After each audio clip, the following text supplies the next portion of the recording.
नमस्कार। आप सभी का बहुत बहुत स्वागत है हमारे श्री उदासी दरबार चैनल में। यदि आप हमारे चैनल पर पहली बार आए हैं तो हमारे चैनल को ज़रूर सब्सक्राइब करिए। आज की जो कहानी है वह उस परिवार की कहानी है जिस घर में किसी पुत्र का विवाह या किसी पुत्री का विवाह होता है और कुछ समय बाद उस घर का वातावरण बदल जाता है। तो आइए उस कहानी को सुनते हैं। एक वृद्ध महिला थी जिसका भरा पूरा परिवार था और उसके 2 पुत्र थे। उन दोनों का विवाह हो चुका था। वह वृद्ध माँ हर प्रकार से बहुओं की सहायता करती थी। जो भी छोटा मोटा काम होता तो वह स्वयं कर लेती थी, जिससे बहुओं को किसी प्रकार की दिक्कत ना हो। एक समय वृद्ध माँ रात को 11:30 बजे रसोई घर में बर्तन साफ कर रही थी। वह दोनों बहुएं बर्तनों की आवाज़ से बहुत परेशान हो गई और क्रोध में अपने पतियों से बोली कि जाओ अपनी माँ को समझाओ कि रोज़ रोज़ इतनी रात को बर्तन मांजती है, जिससे हमारी नींद खराब होती है और सुबह भी रोज़ जल्दी उठकर पूजा पाठ आरती करके खटर पटर करती रहती है, जिससे हमारी नींद खराब होती है। ना ही रात को चैन से सोने देती है और ना ही सुबह चैन से सोने देती है। बस खटर पटर करके हमारी नींद खराब करती रहती है। जाओ जाकर अपनी माँ को समझाओ और यह सब बंद करने को कहो। बड़ा बेटा अपनी पत्नी की बात सुनकर चुपचाप उठकर रसोई घर की तरफ जाने लगा और जैसे ही छोटे भाई के कमरे की तरफ पहुंचा तो वहां भी उसे इसी प्रकार की आवाज़ें आती हैं जो उसके कमरे में पहले ही बातें हो चुकी थी। फिर बड़ा भाई छोटे भाई के कमरे के दरवाजे को खटखटा देता है, जिससे छोटा भाई बाहर आता है और दोनों आपस में वार्तालाप करते हुए रसोई घर की ओर चल पड़ते हैं और दोनों जाकर वहाँ माँ से बोलते हैं, माँ आप इतनी तकलीफ़ क्यों कर रहे हैं? बहुत रात हो गई है, आप जाइए आराम करिए, हम दोनों बर्तन मांज लेते हैं। माँ बोली, नहीं बेटा तुम जाओ, दिन भर तुमने बहुत काम किया है, थक गए होंगे तुम दोनों, इसलिए बेटा तुम जाकर आराम कर लो। मैं तो सारा दिन घर में ही बैठी रहती हूँ और सोचती हूँ जितना अपने शरीर से काम हो जाए वह कर लूँ, इसलिए मैं बर्तन मांजने लगी। अब दोनों भाई माँ की बर्तन मांजने में मदद करने लगे। माँ उन्हें मना करती, परंतु वे भी माँ को मना करते कि माँ आप छोड़ दो।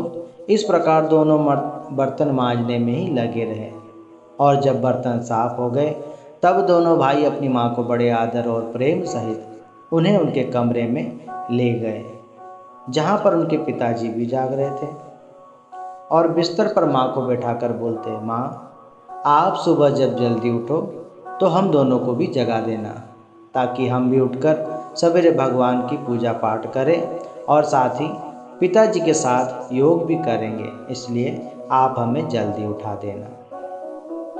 फिर सुबह माँ ने दोनों बेटों को जल्दी उठाया। दोनों जल्दी उठकर भगवान की पूजा पाठ आदि करके फिर अपने अपने काम पर निकल गए और रात को फिर भोजन आदि करके जब उनकी पत्नियां अपने कमरे में चली गई तब दोनों बेटे माँ के आने के पूर्व ही जल्दी बर्तन मांज लेते थे। इस प्रकार उनका नित्य का नियम बन गया था। एक दिन उनकी पत्नियां उनसे बोली कि आप क्यों बर्तन मांजते हो?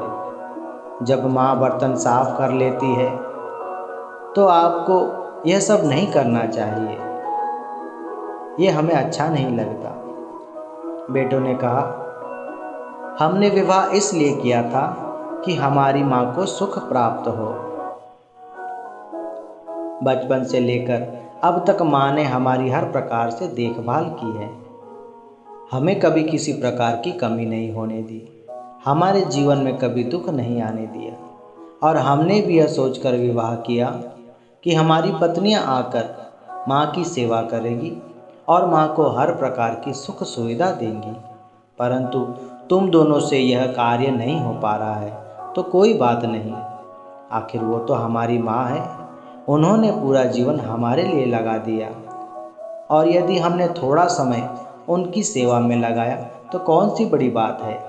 यही सोचकर हम दोनों अपनी माँ की सहायता कर रहे हैं। इसमें बुराई क्या है। अपने पतियों की यह बात सुनकर दोनों बहुओं को बड़ी लज्जा महसूस हुई, और धीरे धीरे उन्होंने भी अपने विचारों और अपने कार्यों में परिवर्तन ला लिया, और अब हर प्रकार से माँ की सहायता करने लगी। अब संपूर्ण कार्य बहुएं स्वयं करने लगी, और इस प्रकार उनके जीवन में बदलाव आ गया। वे भी प्रातःकाल सुबह उठकर भगवान की पूजा पाठ करने लगी, और हर कार्य को सुखपूर्वक आनंदपूर्वक करने लगी। और कुछ ही दिनों में उनके पूरे घर का वातावरण ही बदल गया। पूरे घर परिवार में प्रेम और आनंद छा गया। अब बहुएं सास ससुर को पूरा सम्मान देने लगी। देखिए, कहानी का भाव यह है कि माता पिता का सम्मान तब कम नहीं होता जब बहुएं उनका सम्मान नहीं करती।